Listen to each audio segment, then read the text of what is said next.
U.S. President Joe Biden and Chinese leader Xi Jinping meet in person for the first time. Welcome to VOA Asia Weekly. I'm Chris Casquejo in Washington. That story is coming up, but first, making headlines. North Korea fired another ballistic missile on Thursday as it warned of fiercer military responses to U.S. efforts to boost its security presence in the region with allies Japan and South Korea. Leaders of the Group of Seven met for an emergency meeting Wednesday morning on the sidelines of the Group of 20 summit in Bali, Indonesia, to discuss the explosion in eastern Poland that killed 2 people. Poland's president called it an unfortunate accident, and NATO Secretary General said a preliminary analysis pointed to a Ukrainian air defense missile that had been fired at an incoming Russian missile.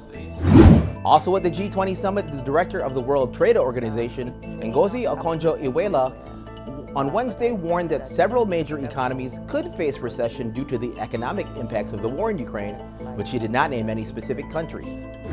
Indonesian President Joko Widodo and his Chinese counterpart Xi Jinping held a bilateral meeting on Wednesday after the G20 summit. They watched a video of a test of the $7.8 billion Jakarta-Bandung high-speed railway, which is scheduled to open next June. Xi hailed the Beijing-backed project as a model for developing nations and cooperation with China. Japanese Prime Minister Fumio Kishida met Chinese President Xi on Thursday on the sidelines of the Asia-Pacific Economic Cooperation, or APEC, meeting in Bangkok, as tensions in Asia have flared regarding Taiwan and North Korea. Kishida said he hoped to build constructive, stable relations with China after he criticized China earlier in the week for repeated incursions into islands in the East China Sea that both countries claim. U.S. President Joe Biden met with Chinese leader Xi Jinping Monday on the sidelines of the G20 summit for 3 hours, the first in-person meeting between the leaders of the world's 2 largest economies. VOA's chief White House correspondent Patsy Widukuswara traveled with the president and has this report. The resort island Bali, Indonesia, is the setting for the highly anticipated summit of the superpowers, U.S. President Joe Biden and Xi Jinping, his Chinese counterpart. Amid heightened tensions, both leaders stressed the need to manage differences and avoid conflict. We, as the leaders of China and the United States, should play a role in guiding and setting the directions so as to find the correct direction for the development of the relations between our 2 countries. In the meeting that lasted over 3 hours, Biden said he sought to lower tensions over Taiwan, a self-ruled island Beijing considers its breakaway province. And I do not think there's any imminent attempt on the part of China to invade Taiwan. And I made it clear that our policy on Taiwan has not changed at all. It's the same exact position we've had. I made it clear that we want to see cross-strait issues peacefully resolved. Biden said if Beijing is not able to rein in North Korea, the U.S. would move further to protect its allies in the region. Earlier Monday, Biden met President Joko Widodo, host of the G20 summit, a gathering of leaders of the world's 20 largest economies.